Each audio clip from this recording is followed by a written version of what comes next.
Барлықтарыңызға сәлем, құрметті көрермендер. Сіздермен бірге Дариго Шанымен. Алдыңғы бөлімде сіздермен бірге осы схеманы салып түгелдей үйренген едік.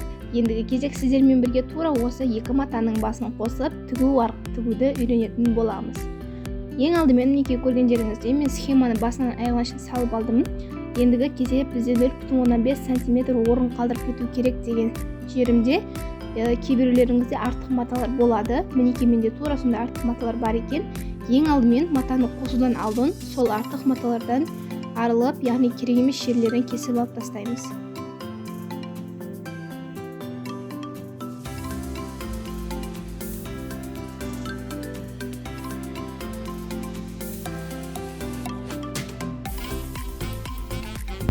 Ал мінекей ендігі кезекте жанынан бастағанда тура осы сызықтарымыз арқылы тегіс түсіріп шығуымыз керек. Сізге көрініп тұрған болса, мінекей тура осылай етіп екі матаның басын тура осылай етіп қосып аламыз. Ал одан кейін матаның басын дұрыс қосқан болсаңыздар, ендігі кезек бізде мінекей тігісі көрініп тұрған болса, сіздерге майда тігіспен тігілген схема арқылы тігуді үйренетін боламыз. Шыша әдісімен тігуді барлықтарыңыз білесіздер деген үміттемін. Ең алдымен бізге жақын тұрған сызықтардың, яғни бұрыштың ұшынан ине өткізіп, мінекей бізге жақын тұрған, яғни сызық көрсетіп тұрған бұрыштың ұшын алып, келесі сызықтың ұшы қай бұрышты көрсетіп тұр, тура соған алып барып, мінекей көргендеріңіздей соған қосуымыз керек. Яғни осы екеуінің басын біріктіріп, үстінен 2-3 рет тігіп қоюымыз керек.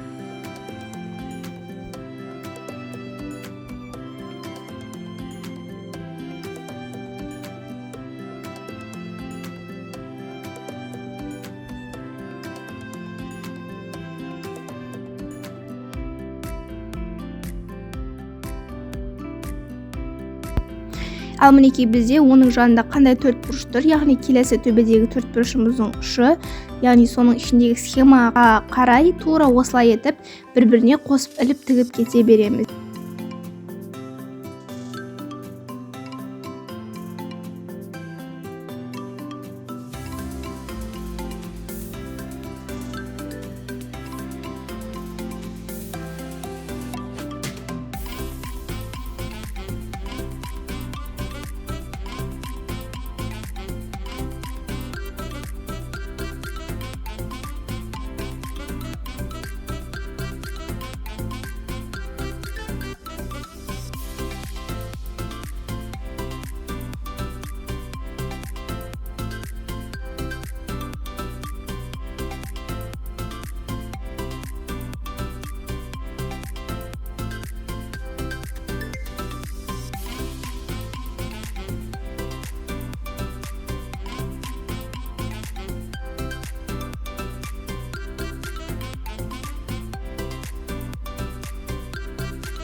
Және тағы бір айтатын жайт, схемамен адаспай қалай дұрыс тігіп келе жатқаныңды білу үшін бізде тіккен кезде жіпті үзбей тігуге болады. Мінекей көргендеріңіздей жіп уланып тұру керек.